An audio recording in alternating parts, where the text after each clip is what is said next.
Nah, hijab secara harfiah berarti tirai, penghalang. Bisa juga hijab itu berarti filter. Ya, bisa berarti filter.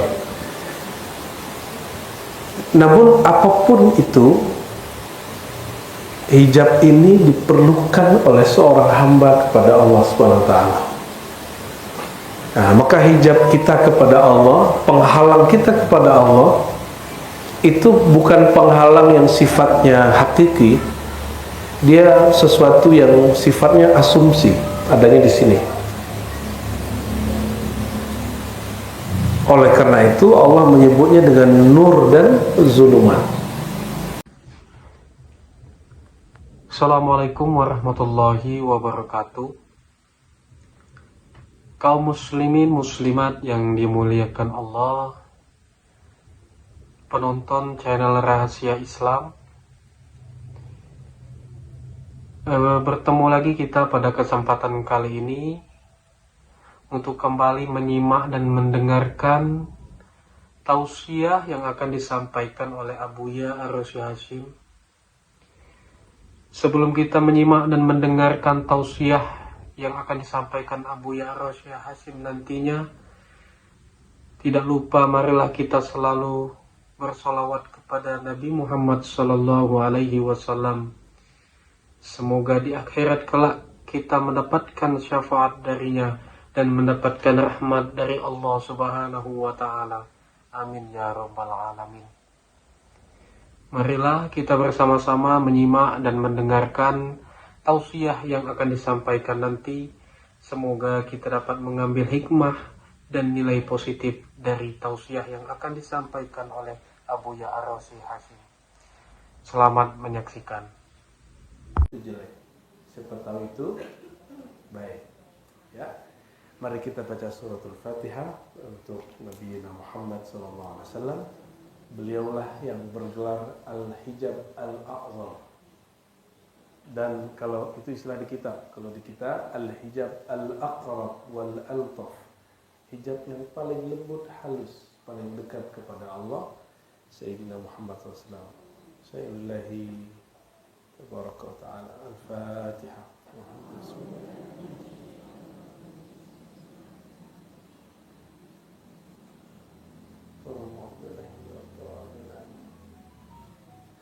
Kata hijab muncul di Quran lebih dari 5 kali, ya. Yang paling saya ingat surat Al-A'raf, ya. Surah Al-A'raf ini hijab itu penghalang antara orang-orang di surga dan di neraka. Surah Al-A'raf ayat 46. Qala ta'ala a'udzu billahi minasyaitonir rajim wa bainahuma hijab. Dan di antara keduanya ada hijab. Wa 'alal a'rafi rijalun ya'rifun kullan bisimahum wa nadaw ashabal jannah an salamun 'alaikum lam yadkhuluha wa hum yut'amun. Jadi nanti di surga itu orang makan-makan kelihatan dari neraka, kan gitu, kelihatan dari neraka. Antara surga neraka itu ada hijab dan orang-orang yang di neraka ingin diberi minum. Maka nanti ada temennya menghantarkan minuman ke sana, tapi minuman surga tidak boleh diminum oleh ahli neraka. Gitu ya. Jadi sedih banget nanti ya. Nah, itu kata hijab, salah satu kata hijab yang paling saya ingat dikisahkan oleh guru-guru kita dari dulu. Masih banyak kata hijab di Quran, tapi kalau jilbab Bapak Ibu-ibu ini tidak disebut hijab. Di Quran disebut jalabib, jilbab. Jadi yang ibu pakai ini jilbab. Saya juga pakai jilbab. Secara bahasa Arab. Ini bagian dari alat untuk hijab. Kemudian ada kain tambahan untuk kepala dan sekitar dada ibu ini disebut dengan khimar, ya. Sesuatu yang menutup. Itu khimar.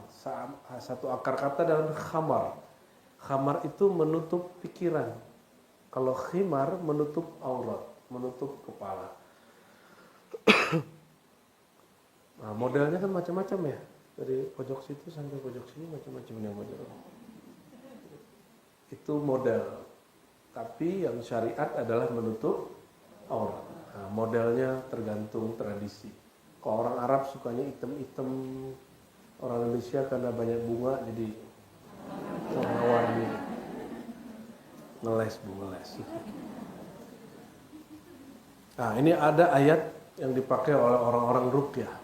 Itu juga menggunakan kata hijab, ya. Surat Al-Isra ayat 45.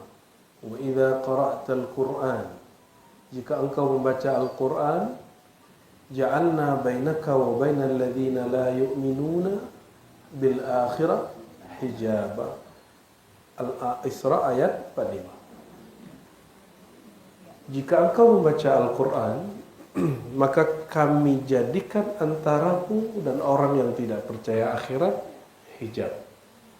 Maksudnya apa? Kita kalau ngomong sama orang gak percaya itu gak connect, gak nyambung, gak connect aja.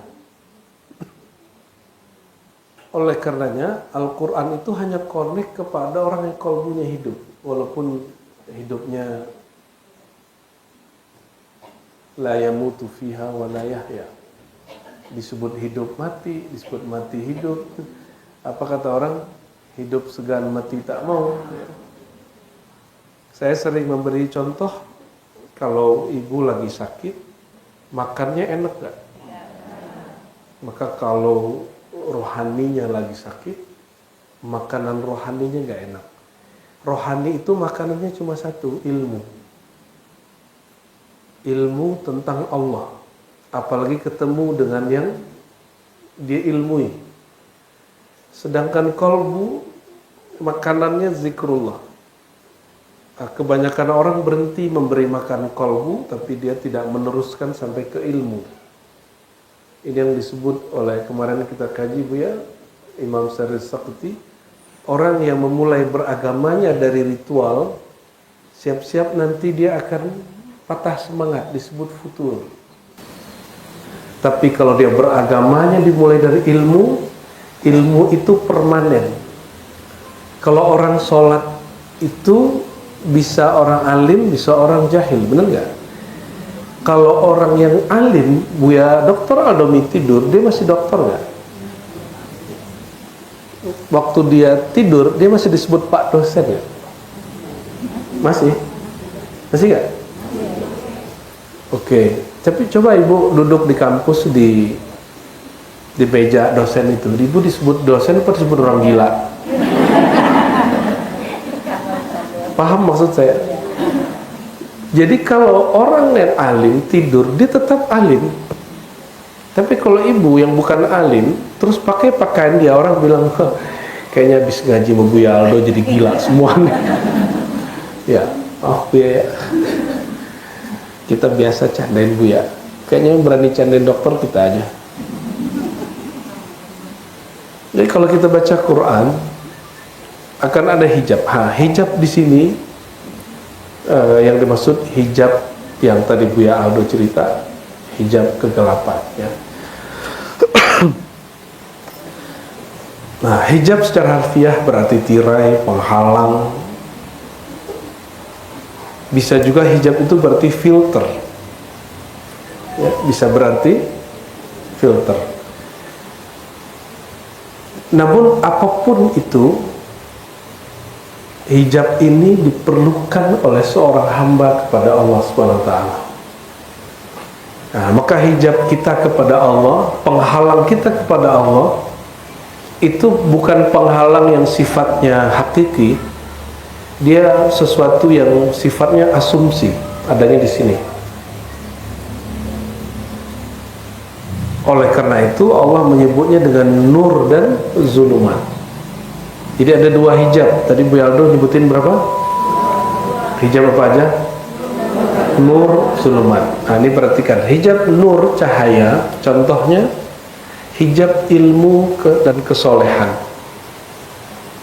Maka pernah lihat orang berilmu sombong, itu dia lagi terhijab. ilmunya menjadi hijab, tapi bukan hijab. Jadi ilmu itu cahaya, tapi membuat dia terjebak pada kegelapan. Hijab ilmu itu hijab cahaya, bagus. Orang berilmu itu paling disuka oleh Allah SWT. Tapi jika dia berilmu membuat dia sombong, maka cahayanya langsung berubah jadi gelap. Ibu-ibu ini saya husnuzon, insya Allah rajin tahajud. Ya, betul. Semoga ya. Ada sih wajahnya beberapa suka tahajud, ada yang suka main handphone doang malam hari.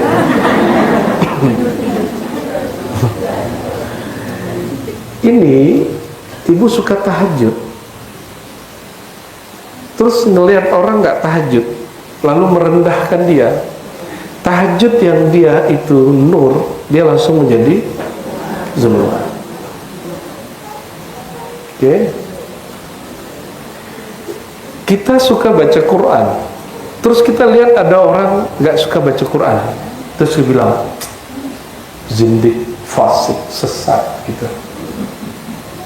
Ibu ini berhijab, pakai jilbab, terus ibu jalan depan, ngeliat ada sesama perempuan belum berhijab, terus ngomong ahli neraka itu.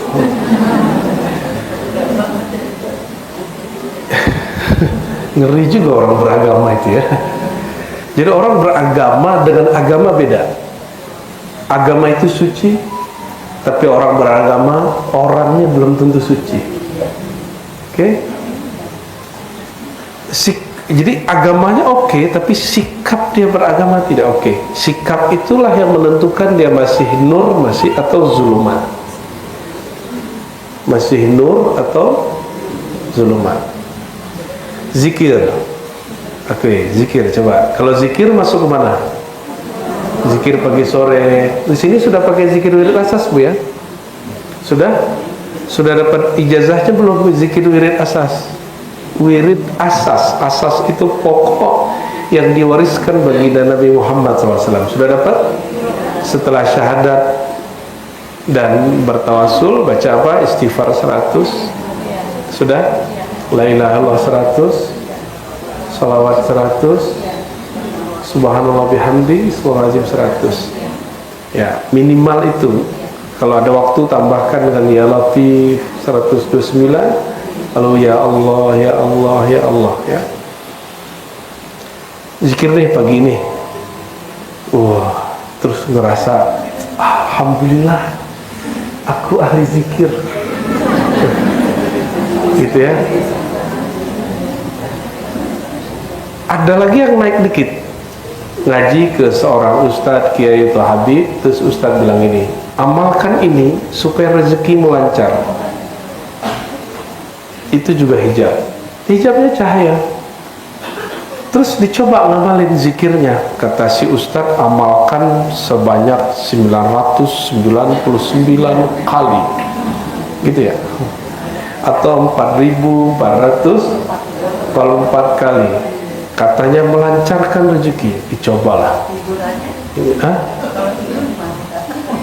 Ya, dibaca dia. Udah zikir, udah cobain sekali. Besok tunggu-tunggu rezekinya nggak ada.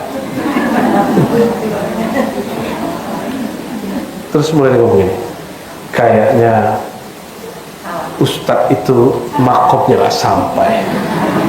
Mulai merendahkan si ustadz. Coba lagi cari ustadz yang baru. Udah coba semua, nggak ada juga yang tembus. Terus ngomong, jangan-jangan berzikir itu tidak bermanfaat. Sudah ada yang ngomong begitu sekarang. Ya, anak-anak youtuber ya, mungkin punya kekecewaan dalam agama, lalu sekarang dia mengkritisi semua yang diyakini orang dalam agama. Ya, orang yang sebenarnya pikirannya punya traumatik, lalu agak cerdas, dijadikan traumatik itu untuk menyerang agamanya. Ada yang dulu pakai hijab bagus, ya, terus dia kecewa dengan sikap orang beragama, lalu dia lepas hijab. Ada yang begitu? Banyak. Dia mikir, Islam gitu doang. Dia nggak bisa membedakan antara Islam dengan orang Islam. Islam itu suci, sedangkan orang Islam pasti tidak suci. Pasti tidak suci. Oleh karena itu, bolak-balik kita akan berseteru terus dengan hijab, nur, cahaya, dan zulumat. Ada yang puasa nggak hari ini? Ada yang puasa hari ini? Oke, itu lagi dapat hijab nur. Terus Buya Aldo minum, dia bilang, Ustaz, kurang dia.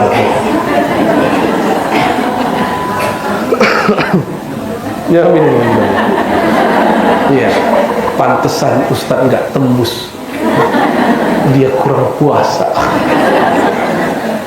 Allahumma sholli ala Muhammad. Ya Bu ya, Buya ini kurang tembus. Allahumma sholli wa sallim wa barik alaihi. Nah, sekarang kita cari di Quran, ya, kalimat zulumat dan nur. Ya.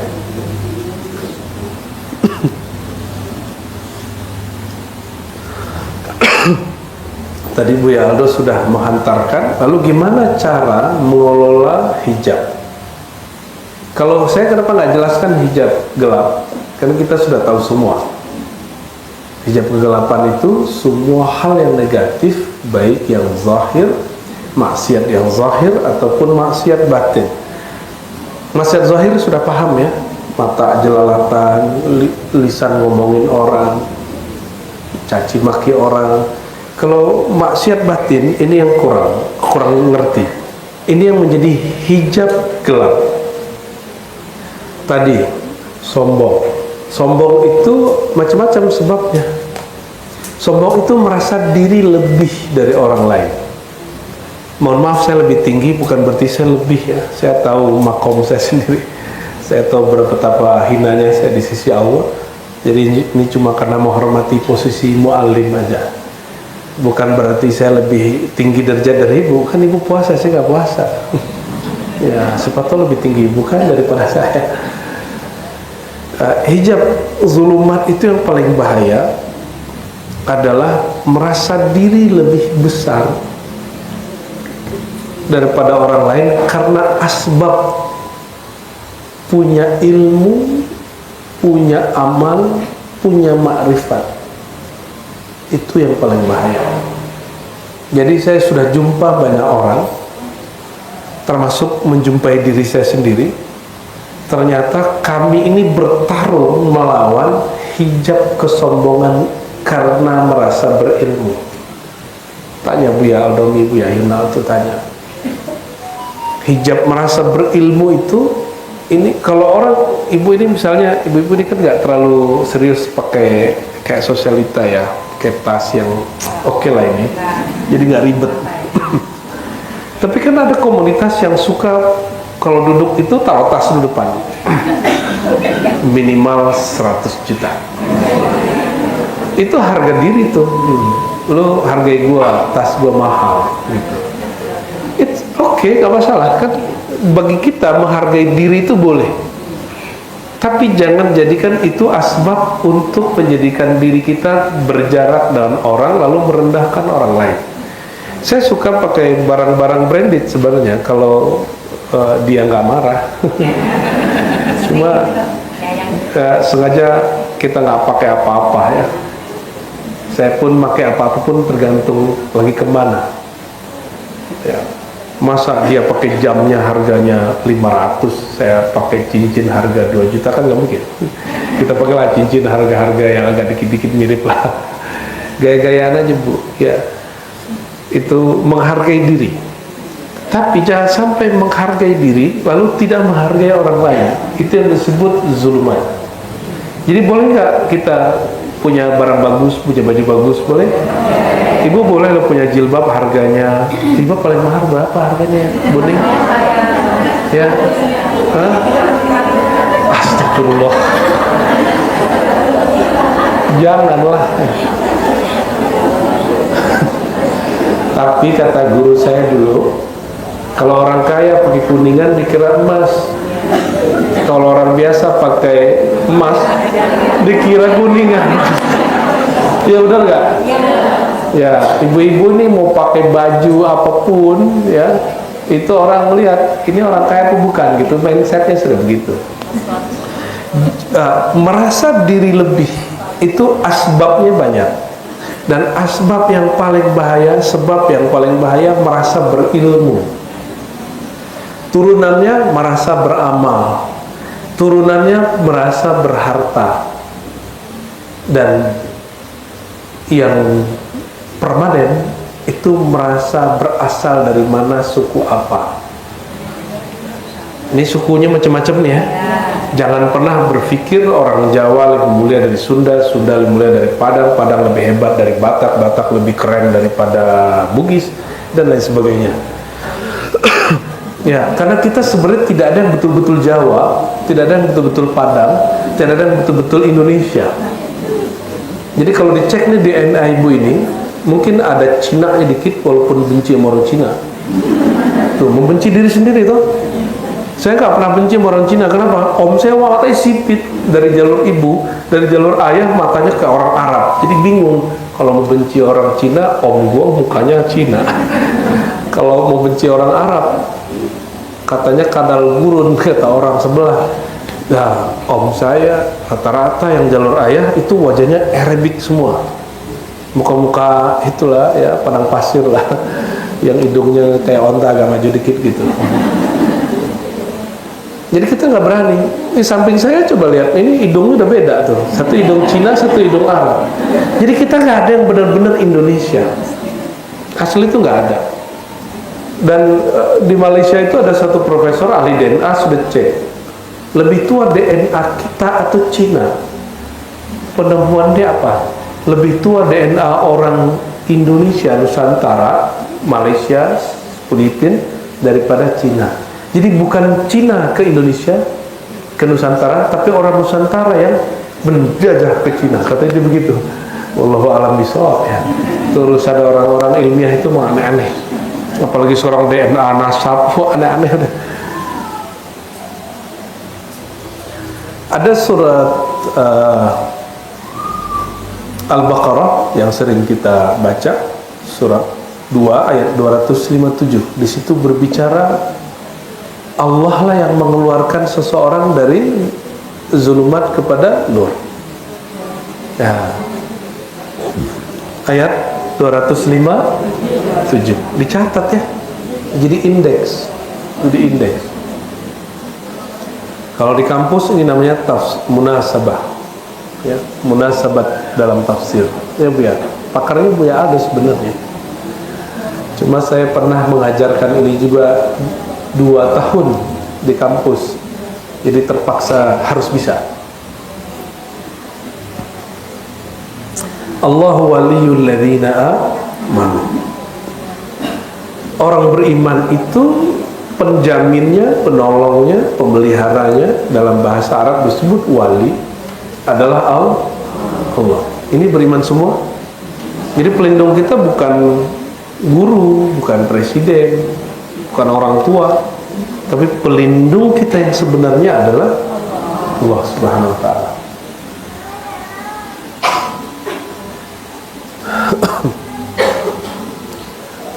Apa zikir Allah waliyul ladzina amanu?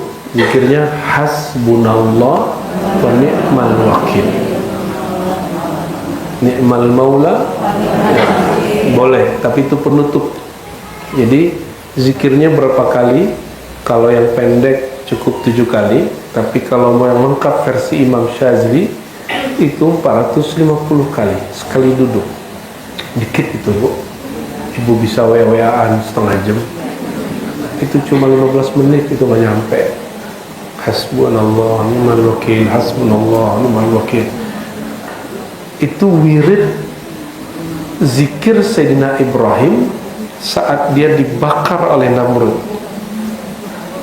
Itu api nggak padam-padam 40 hari. Jadi mau padam bakar lagi, mau padam dibakar lagi. Ketika Sayyidina Jibril mengatakan, "Hai Ibrahim, maukah kamu aku bantu? Jadi Jibril ini nggak boleh berbuat kalau nggak dapat perintah. Apa jawaban dia? Cukuplah Allah pelindungku. Hasbi Allah wa ni'mal wakil. Penutupnya baru zikirkan ni'mal maula wa ni'mal maula wali, sama. Sebaik-baik pelindung. Jadi ibu ini tidak dilindungi suami, yang melindungi Allah. Nur Allah yang ada di suami itu yang melindungi kita, bukan si suaminya. Ya, Allah waliyul ladzina amanu, ya, yukhrijuhum, dialah Allah yang mengeluarkan orang-orang beriman minaz zulumat ilan nur, dari hijab gelap, hijab sombong kepada hijab tawadhu. Jadi tawadhu itu juga hijab. Dari hijab kejahilan kepada hijab ilmu, hijab malas kepada hijab rajin beramal, hijab lalai kepada Allah jadi hijab berzikir. Oke? Dari hijab tidak kenal Nabi jadi kenal dan cinta kepada Nabi Muhammad SAW. Ini pertanyaan, Nabi Muhammad itu dengan Allah langsung atau masih terhijab? Langsung atau masih terhijab? Nabi masih terhijab. Langsung, emang Nabi langsung? Tuh kan enggak. Saya minum dulu ya. Gimana Bu?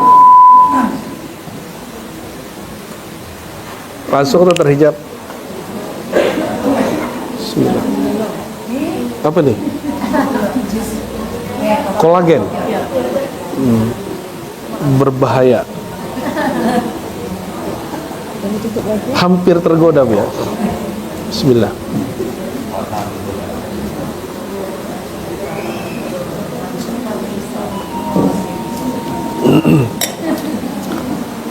Jadi gimana? Nabi Muhammad SAW langsung atau tidak?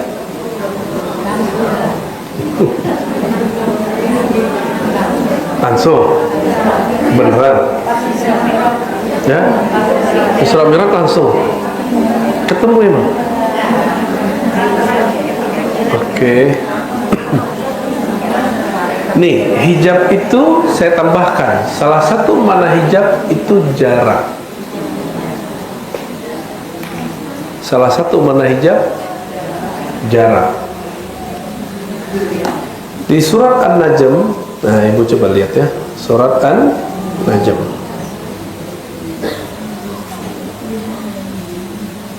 Sudah ketemu surat An-Najm?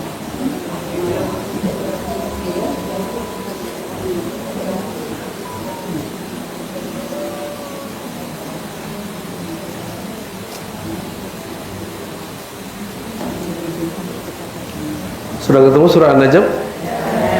Ayat ke-9. Mulai dari 8 aja. Thumma dana fatadalla fakana qaba qausaini aw adna.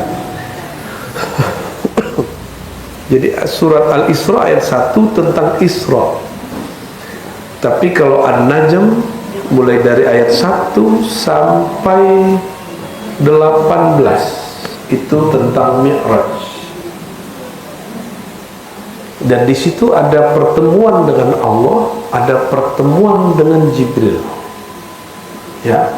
Jadi ini mengurai perdebatan ahli tafsir, apakah ketemu Allah, melihat Allah atau melihat Jibril. Yang tepat melihat Allah lalu melihat Jibril. Melihat Allahnya di ayat 8 dan 9, melihat Jibrilnya pada ayat setelahnya, ayat ke-13 ke ayat ke-13, walaqad ra'ahu nazlatan ukhra. Jadi itu beda dengan ayat sebelumnya.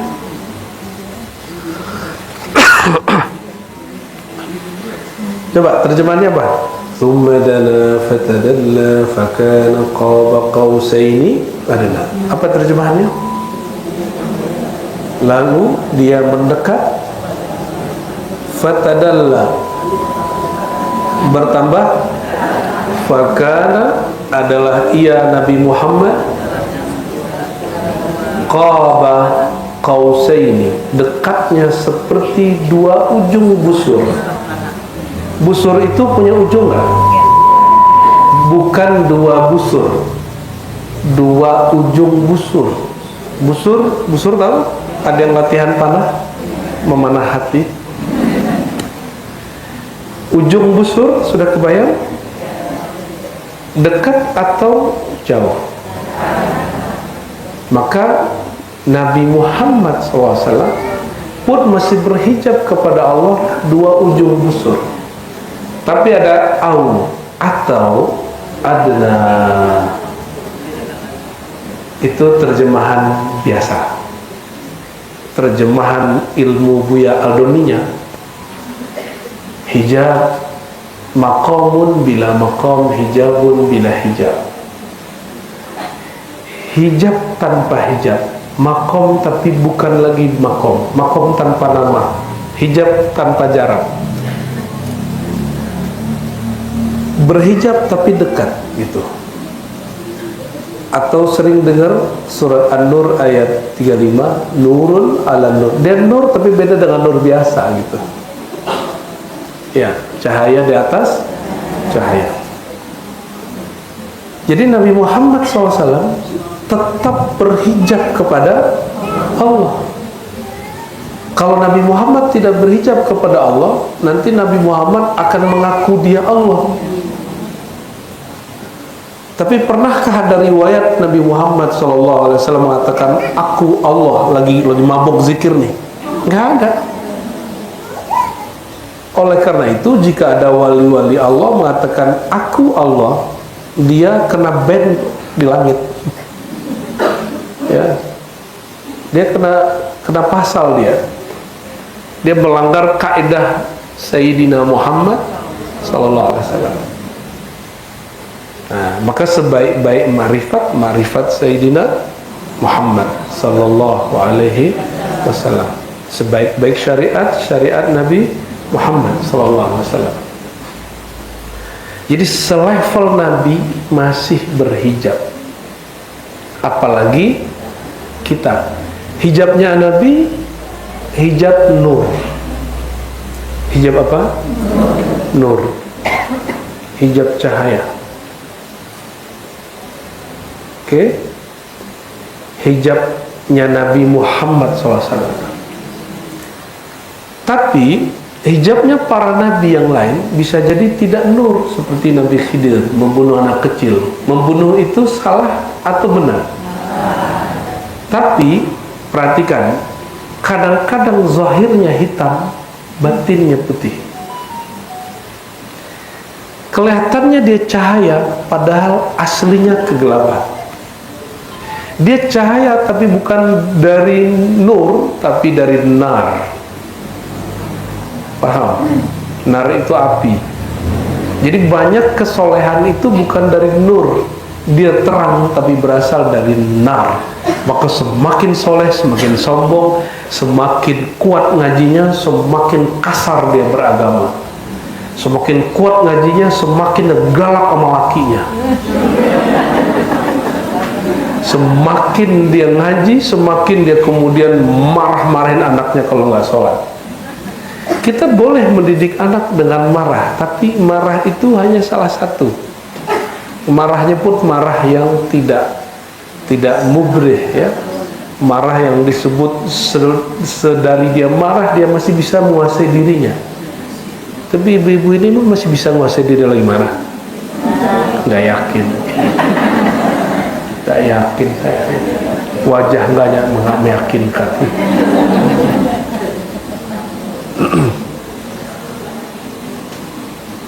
Maka selevel Nabi Muhammad SAW masih berhijab, dan hijab terdekatnya itu disebut hijab kehambaan. Maka di sini di Quran ini di surat An-Najm ada lafaz hamba. Coba, saya lagi mau main kuis sama ibu. Cari kalimat hambanya di surat An-Najm mulai dari ayat 1 sampai 18. Kalau Al-Isra kan udah jelas ayat 1, subhanalladzi asra bi abdihi. Coba cari. Ayat 10 gampang tuh, habis baca ayat yang tadi. Fa'auha ila abdihi ma auha. Jadi ini dalil bahwa yang dia dekati itu Allah, bukan Jibril. Kenapa? Karena Allah lah yang betul-betul mewahyukan. Fa'auha ila abdihi, mewahyukan ke siapa? Kepada hambanya. Tidak mungkin Jibril mewahyukan kepada hambanya, karena Jibril bukan Tuhan.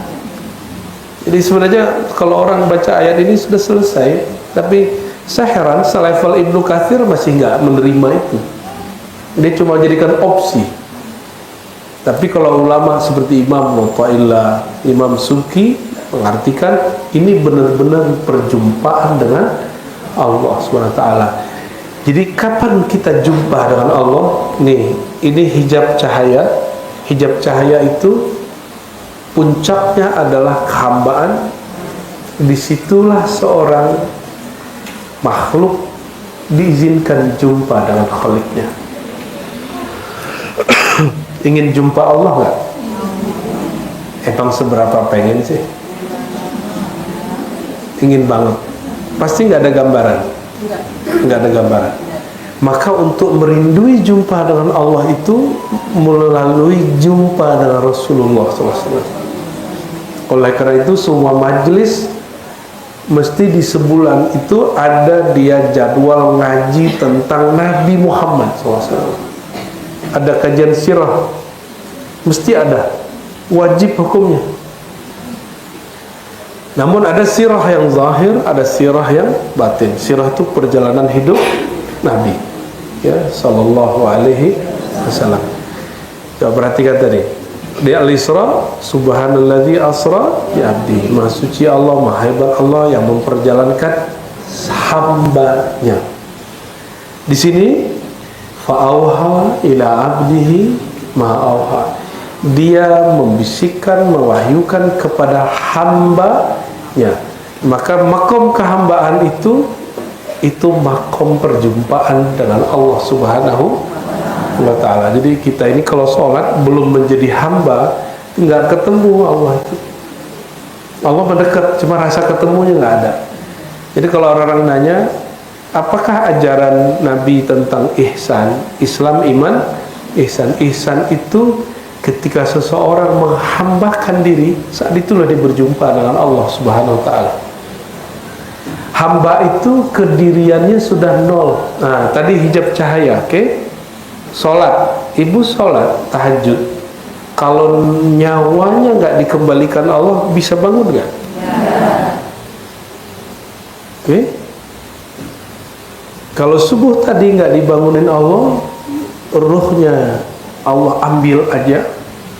Innalillahi. Subuh tadi nggak sholat, pagi ini nggak ngaji. Betul? Jadi siapa yang sedang berjasa kepada sholat dan pengajian kita? Puasa kita. Jadi kalau udah begini, pantas nggak ibu ini, saya ini minta sorga dengan sholat apa tadi, ngaji, sholat subuh, pantas nggak? Nggak pantas. Karena sholat ini hadiah dari dia, puasa itu gerak dari dia, ngaji sekarang itu adalah hidayah darinya. Terus pantaskah kita bilang, ya Allah aku udah sholat dan zikir, tolong dong kasih sorga? Emang bisa beli sorga dengan sholat yang tidak khusyuk itu? Sholatnya khusyuk nggak tadi pagi? Iya, kasih. Sholat khusyuk atau sholat khusyuk?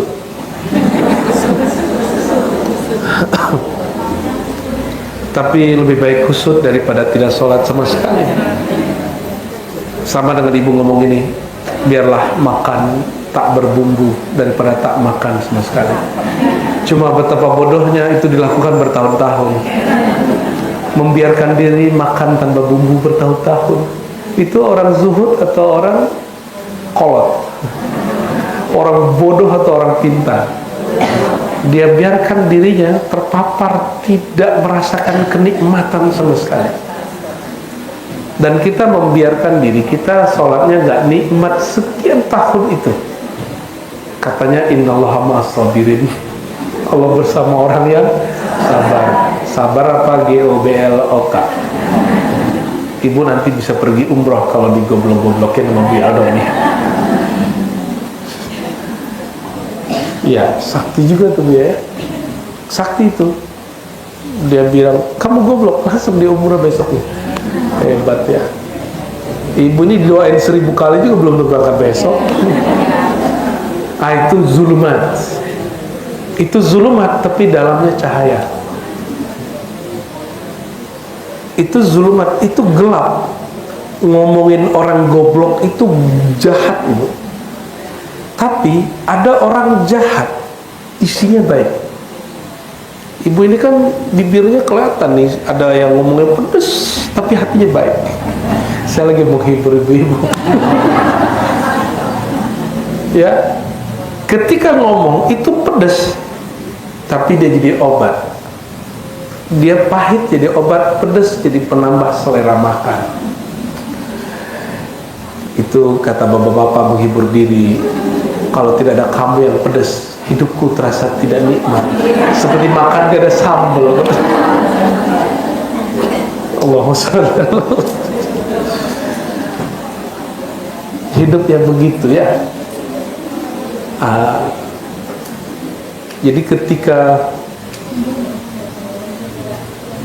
kita melihat orang melakukan sesuatu, jangan dipandang, dihukumi langsung dengan pandangan mata. Coba mulai melihat orang dengan 2 kacamata sekaligus. Siapa tahu orang soleh ini dalamnya nipu. Siapa tahu orang yang alim ini ternyata di dalamnya serigala. Dia ilmunya alim tapi ngajak orang bunuh-bunuhan, teroris. Dia alim tapi ternyata ilmunya bikin jamaahnya sombong. Ini ibu ini alhamdulillah kan sekarang sudah gabung ya. Oke ya. Ini tanda Buya Aldomi dan Buya Asfi dan lain-lain itu berhasil ngajarnya. Tapi kalau nggak berhasil gimana? Kalau lagi majelis di sini terus ngeliat majelis yang Kausar gini, tuh manhajnya nggak bener,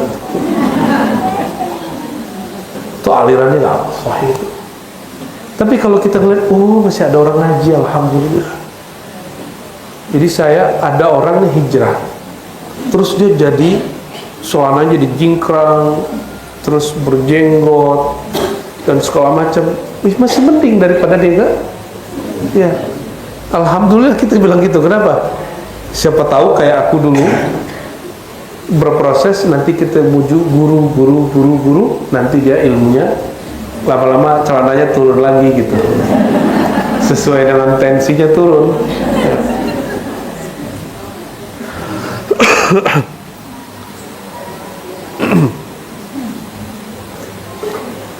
Maka ada surat Al-Ahzab ya, surat Al-Ahzab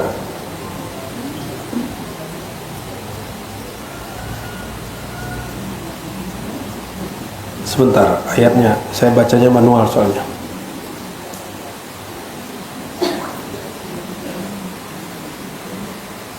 Nah, sebelum surah Al-Ahzab, surah Al-Ibrahim dulu, ayat 1-2. Nah, ini jadi prinsip pertama untuk mengelola nur dan zulmat itu ada di surat Ibrahim. Alif Lam Mim, Alif Lam Ra. Alif Lam, terus ayat berikutnya, Kitabun anzalnahu ilaik, kitab yang kami turunkan kepada engkau. Terus kitab itu kami keluarkan, kami turunkan agar mengeluarkan kamu dari zulumat dan nur. Jadi ini jadi prinsip awal untuk mengelola nur zulumat itu mesti Alkitab, mesti dengan ilmu Alkitab itu wahyu Allah Subhanahu wa ta'ala. Wahyu Allah itu Bapak Ibu, yang ditulis itu bukan wahyu, yang ditulis itu mushaf. Kalau wahyu Allah itu ada pada dirinya lalu dibisikkan kepada rohani Rasulullah SAW. Yang kita tulis sekarang itu cuma salinannya. Maka ilmu tidak ada di buku, ilmu itu ada di dadaku. Ya, ilmu itu di dada, bukan di situ. Coba ibu beli buku 1 kontainer, simpan di rumah 3 hari 3 malam, terus pelototin aja. Atau ambil terus gini-giniin. Nah, besok teksnya pindah gak? Maka ilmu tidak ada di teks. Teks itu cuma salinan ilmu. Ilmunya gak di situ. Paham? Ya. Maka yang alim itu bukan kitab, tapi orangnya. Yang mursyid itu syekh, kiai, buya, bukan kitabnya.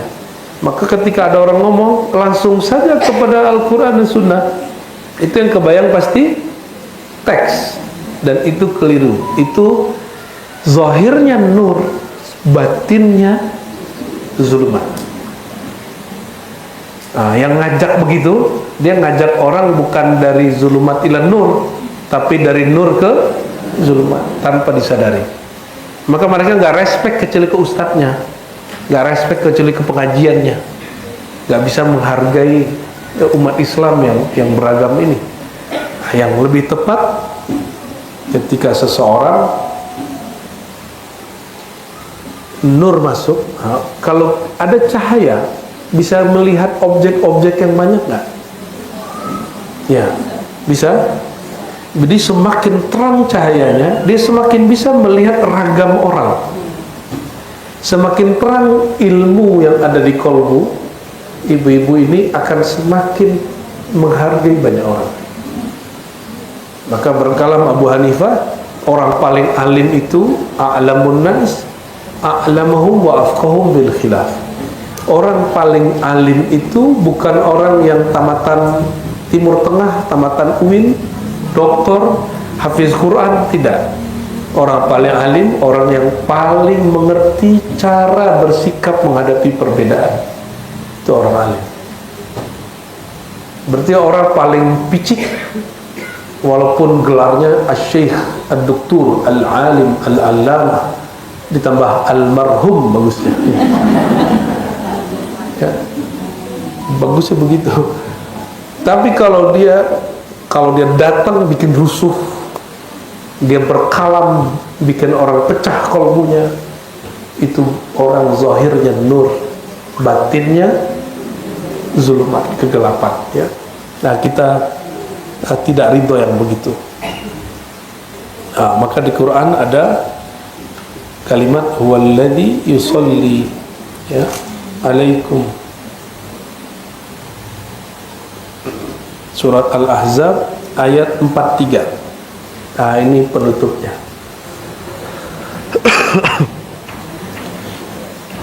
Walladzi yusalli alaikum, dialah yang bersolawat atas kamu. Bisa juga diartikan menurunkan rahmat kepada kamu. Wa malaikatuhu, dan malaikatnya juga mendoakan kamu. Liyukhrijakum, rahmat Allah itu, jadi semakin turun rahmat di kolbu, semakin orang itu keluar dari zulumat ila nur. Liyukhrijakum minaz zulumati ila nur. Maka pelan-pelan sifat sombongnya rontok, Sifat merasa paling benernya rontok, iri dengkinya mulai rontok, bersaing negatifnya mulai rontok, terus bertahap. Semakin kalbunya penuh dengan rahmatullah, rahmat Allah, kasih sayang Allah, semakin nanti dia tambah tawadu begitu. Jadi siapakah orang yang paling tawadu? Orang yang kalbunya paling banyak rahmat Allah, dan itu Sayyidina Muhammad SAW. Maka Nabi surganya paling tinggi. Dalam hadis Nabi dikatakan, ma tawadha'a ahadun illa rafa'ahullah. Tidaklah seseorang merendah. Itu terjemahan kita. Tawadha'a, meletakkan yang bukan milik dia. Ilmu ini milik Allah, katakan ini bukan ilmuku. Amal ini anugerah dari Allah, jangan katakan aku yang hebat beramal. Harta ini titipan dari Allah, jangan katakan harta itu hasil usahaku. Walaupun kita yang usaha, tapi tubuh ini, pikiran ini bukan punya kita, tapi milik Allah. Semakin dilepas rasanya, semakin makomnya di surga naik. Maka makom tertinggi di surga, makom tawadu, namanya hamba, orangnya. Jadi di makom tawadu itu, orang bernama Abdullah. Di bawahnya Abdurrahman, Abdurrahim. Kok lebih tinggi Abdullah daripada Rahman Rahim? Karena setiap Abdullah pasti Abdurrahman, tapi Abdurrahman belum tentu Abdurrahim, Abdurrahim belum tentu Abdurrahman. Pusing nggak? Pusing lah. Rahman itu kasih sayang Allah ke semua makhluk, kafir, mukmin, manusia, hewan, tumbuhan. Ini dapat nafas nggak dia? Dapat rahmat Allah. Nah, itu Rahman. Orang yang nggak sholat pagi tadi masih bisa nafas hari ini, masih bisa makan hari ini, dia sedang dapat rahmannya Allah. Terus yang kedua, Rahim. Rahim itu kasih sayang spesial untuk makhluk yang spesial, karena dia menspesialkan Allahnya, maka disebut Rahim. Abdur Rahim. Kalau Abdullah dia mencakup Abdurrahman, Abdurrahim. Kependekan Abdullah itu Abduh. Subhanalladzi asra bi abdihi. Abduhu, abdihi sama. Ya. Nyambung? Korek? Ngomong apa gitu ya? Jadi setiap rahmat masuk ke dalam kalbu, apa yang terjadi? Zulumatnya, sifat-sifat negatifnya rontok. Terus sifat nurnya akan tambah muncul terus. Dan ciri-ciri orang dapat rahmat Allah, dia suka belajar ilmu yang menambah kasih sayang kepada Allah dan makhluk. Dan yang kedua, dia suka berkawan dengan orang yang kalbunya penuh dengan rahmah. Dua itu aja. Itulah yang disebut di Quran, ya Tuhan nafsul mutmainnah, irji'i ila rabbiki radiyatan mardiyah. Wahai orang yang jiwanya sudah tenang dengan zikrullah, kembalilah kepada Allah dengan radiyah mardiyah. Itu bab ilmu, berilmu. Irji'i ila rabb, itu dengan ilmu. Orang tidak akan bisa ridho takdir kalau nggak punya ilmu. Maka Ibnu Athaillah mengatakan, jika engkau ingin merasakan takdir burukmu tidak terasa buruk, masalahmu tidak terasa masalah, maka ketahuilah, kesadarilah, pelajarilah siapa yang sedang menurunkan bala bencana kepadamu, siapa yang sedang memberi ujian kepadamu. Ya, mana Bang Do? Mana Bang Do? Nah, Bang Do itu digampar sama anaknya. Ya, anaknya dengar apa gitu, dia ngomong apa, anaknya kedengarannya apa, anaknya refleks, loh, lagi kemarin dia hilang ya. Pas dia lihat yang mukul dia anaknya, nggak balas, malah gemes. Tapi kalau yang mukul tetangga sebelah gimana? Jangankan pukulan, golok boleh keluar, carot boleh keluar. Paham maksudnya? Kita kalau disinggung oleh orang yang kita kenal, kita senyum. Kita jadi kayak dicandain. Kayak dari tadi kan kalau saya kenal sama Buya Aldo, Buya Yuna, kalau kita candain dia nggak tersinggung. Coba kalau dia nggak kenal amat sama kita, dia bilang belagu, awas, gitu enggak? Awas, ya kita siap-siap ya. Tapi kalau kenal malah jadi candaan, jadi roastingnya menjadi asik, ya di roasting orang malah jadi. Tapi kalau nggak kenal, dendam gua, awas lah gitu. Kira-kira seperti itu. Nah, kalau kita kenal kepada Allah, semua mau itu ujian atau pemberian, rasanya indah. Ya, dicubit suami asik gak, Bu? Suami ibu sendiri, bukan suami orang. Ya asik lah. Yang nyubit suami sendiri, oh berarti suaminya bisa canda. Suaminya bukan Batman dan Kultman, bukan makhluk yang dingin, tapi suka yang nggak enak digampar sama suami, itu mah nggak enak. Dicubit, ya, cubit-cubit cinta dan kasih. Maksud saya sederhana aja. Kita kalau kenal kepada Allah, kalau mengenal bahwa semua yang terjadi di alam ini nggak ada kecuali izin dari Sang Pencipta, maka seorang hamba itu akan ridho apapun terjadi. Bukan berarti dia berpangku tangan, tidak. Jadi ketika dia berusaha, dia tidak berusaha, dia bekerja, dia tidak bekerja, dia ngapain, apapun yang dialami itu kan pilihan dia menanggapi perbuatan Allah Subhanahu wa ta'ala.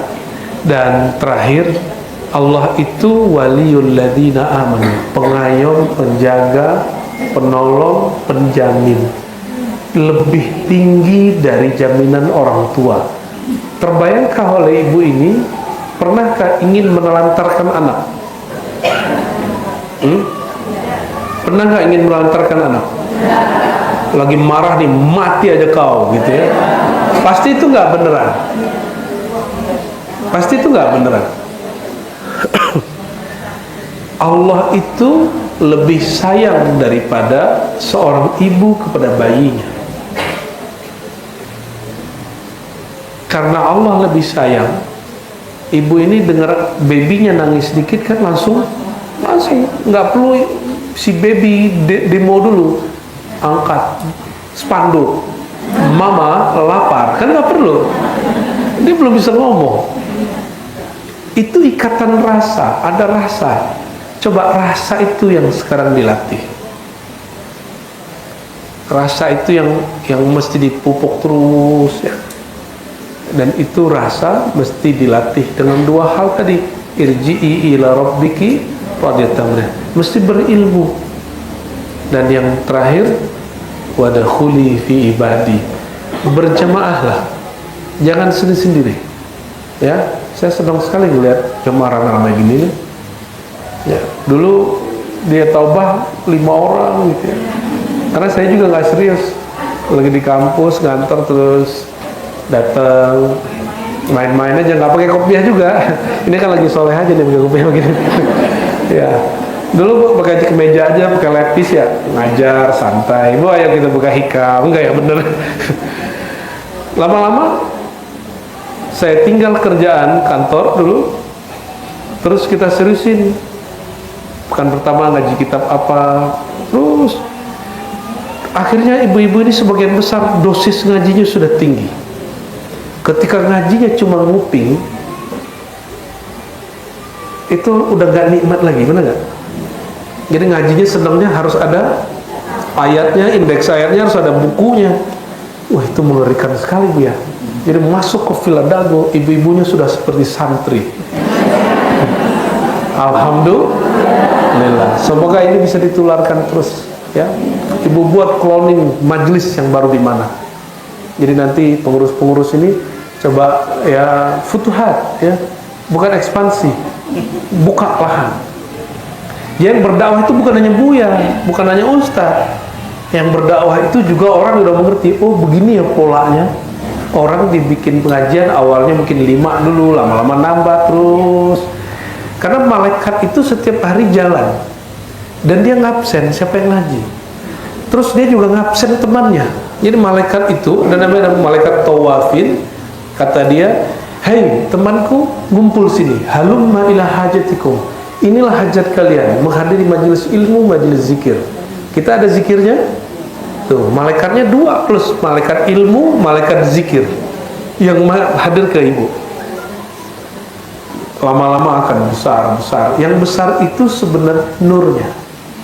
Ciri-ciri nurnya membesar, orangnya mulai betah ngaji dan dosisnya tinggi. Nanti orang akan ngumpul. Nah, mohon ini dibuat sekali sebulan seperti begini. Tapi nggak mesti saya ngaji, ya. Jadi gabungan, ya. Nanti pindah ke Al-Kautsar, balik lagi, ya katanya, ya jangan dibiarkan. Misalnya, di sana pengajiannya udah beda, masjid milik bersama, ya wakaf untuk Allah SWT, bukan milik sekelompok tertentu, ya kecuali pewakafnya bilang ini masjid khusus untuk masjid Wahabi gitu. Kok keceplosan ya? Ya masjid khusus NU. Orang Muhammadiyah berarti nggak boleh masuk. Masjid Muhammadiyah berarti orang NU nggak boleh. Kan nggak ada masjid begitu, nggak ada. Tapi yang pasti semua pewakaf mewakafkan masjid itu Ahlussunnah ya, nggak ada untuk Wahabi. Baik, barangkali itu semoga sudah mulai mengenal dalam dirinya ada nur, ada zulumat. Dalam diri kita ada gelap, ada cahaya. Dan yang paling pasti dari kesimpulan ini, tidak mesti cahaya itu dalamnya cahaya. Bisa jadi kegelapan, tidak mesti kegelapan itu dalamnya gelap. Siapa tahu itu awal dari cahaya. Maka kalau taat jangan sombong, kalau maksiat jangan putus asa. Kalau melihat orang taat jangan langsung dipuji, melihat orang maksiat jangan langsung dihina. Siapa tahu taat kita, taat dia, taat terakhir. Setelah itu kita maksiat sampai mati. Siapa tahu orang-orang yang maksiat hari ini itu maksiat terakhirnya. Atau kalau kita maksiat hari ini jangan putus asa, siapa tahu itu maksiat terakhir kita. Setelah itu Allah arahkan kepada ketaatan. Amin ya rabbal. Na'udzubillahi minasyaitonir rajim. Bismillahirrahmanirrahim. Allahumma ya Rahman ya Rahim ya Karim ya Azim. Ya man ja'ala an-nur waz-zulumat.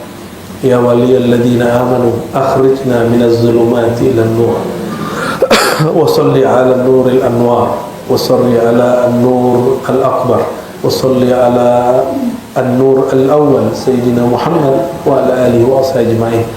Allahumma ya Allah, yang menciptakan cahaya, sumber segala cahaya, yang menciptakan kegelapan dan yang menghapus semua kegelapan. Ya waliyana, ya Allah yang mengayomi kami, yang menciptakan kami, yang menjaga kami. Jagalah diri kami dari zulumat, dan jangan jadikan nur di hati kami, nur di jiwa kami, nur hantarkan kepada zulumat. Justru jika kami ya Allah hari ini terjebak pada zulumat, kegelapan, hati yang masih kotor, jiwa yang masih gelisah, jadikan ini ya Allah awal kami masuk kepada nur cahayamu.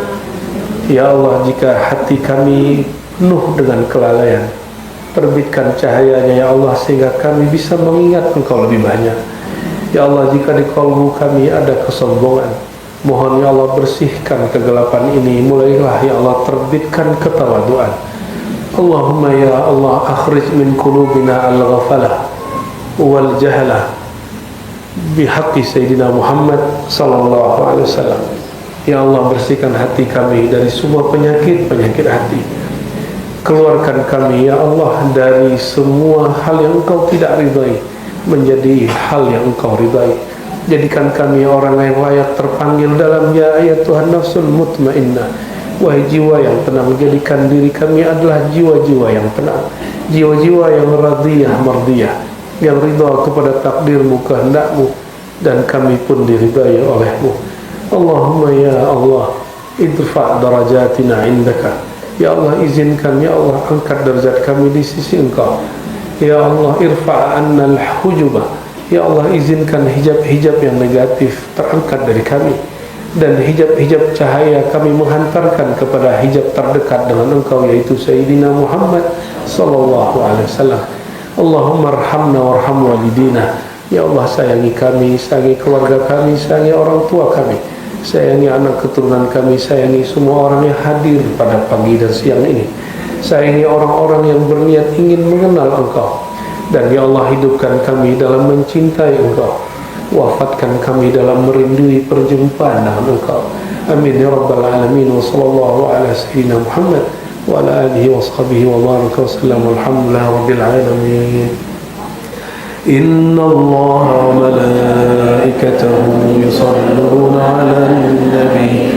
Ya ayyuhalladzina amanu sallu alaihi wa sallimu taslima. Baik, Allahumma salli wa sallim wa barik alaihi. Ayo kita salawat, kita bayangkan, rasakan seakan Nabi lagi memanggil, wahai umatku, ummati, ummati. Ya Nabi, salam alaika. Ya Rasul, salam alaika. Ya Habib, salam alaika. Salamatullah alaika. Sallallahu ala Muhammad. Sallallahu alaihi wasallam. Sallallahu ala Muhammad. Sallallahu alaihi wasallam. Anta syamsun, anta badrun, anta nurun fawqa nuri, anta isirun wa ghali, anta misbahus suduri. Tikatkan Nabi menjawab, ya Nabi, salam alaika. Ya Rasul, salam alaika. Ya Habib, salam alaika. Salawatullah alaika. Sama-sama.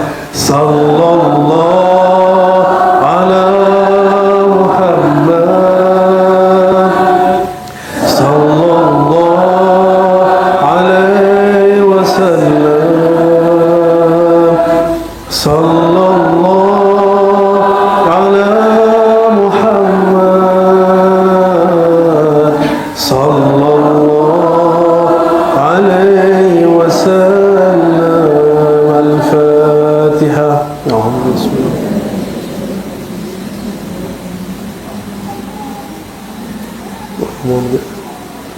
Subhana rabbika rabbil izzati amma yasifun wa salamun alal mursalin walhamdulillahi rabbil alamin. Mohon maaf salah kurangnya, semoga bermanfaat. Assalamualaikum warahmatullahi wabarakatuh. Baiklah, telah kita saksikan tadi secara bersama-sama tausiah yang telah disampaikan oleh Abu Ya'ra Syekh Hasim. Semoga bagi kita yang mendengarkan dan bagi Abu Ya'ra Syekh Hasim yang menyampaikan, sama-sama mendapatkan pahala dari Allah Subhanahu wa Ta'ala. Semoga apa yang telah kita dengarkan dan kita simak bersama-sama tadi dapat menambah ilmu pengetahuan kita dan semakin mendekatkan diri kita kepada Allah Subhanahu wa Ta'ala. Amin ya rabbal alamin. Dari tausiah yang telah disampaikan oleh Abu Ya'ra Syekh Hasim tadi, dapat kita ambil kesimpulan dan juga ilmunya bahwasanya jangan sampai kita terlena oleh kenikmatan dunia hingga sampai meninggalkan kewajiban kita dan meninggalkan perintah dari Allah Subhanahu wa Ta'ala. Marilah kita selalu bersama-sama menjaga diri kita agar tidak terlena terhadap kenikmatan dunia dan selalu berusaha untuk mendekatkan diri kita kepada Allah Subhanahu wa Ta'ala. Semoga kita termasuk umatnya yang selalu mendapatkan syafaat dari Rasulullah Sallallahu Alaihi Wasallam dan juga selalu mendapatkan hidayah serta rahmat dari Allah Subhanahu wa Ta'ala. Semoga apa yang telah kita dengarkan tadi dapat menjadi ilmu dan juga bermanfaat bagi kehidupan kita, dan tentunya semakin mendekatkan diri kita kepada Allah Subhanahu wa Ta'ala. Sekali lagi kami ucapkan terima kasih yang sebesar-besarnya bagi penonton yang telah mensupport channel Rahasia Islam ini dengan mensubscribe, like, dan share. Karena dengan bantuan dan support penonton sekalian, kami semakin bersemangat untuk selalu menyebarkan konten-konten yang insya Allah akan memberikan ilmu serta manfaat bagi kita semua. Sekali lagi kami mohon apabila konten kami memberikan manfaat dan juga ilmu serta nilai-nilai positif, mohon bantuannya untuk subscribe, like, dan share, karena dengan melakukannya kita sama-sama telah menyebarkan kebaikan untuk sesama umat manusia.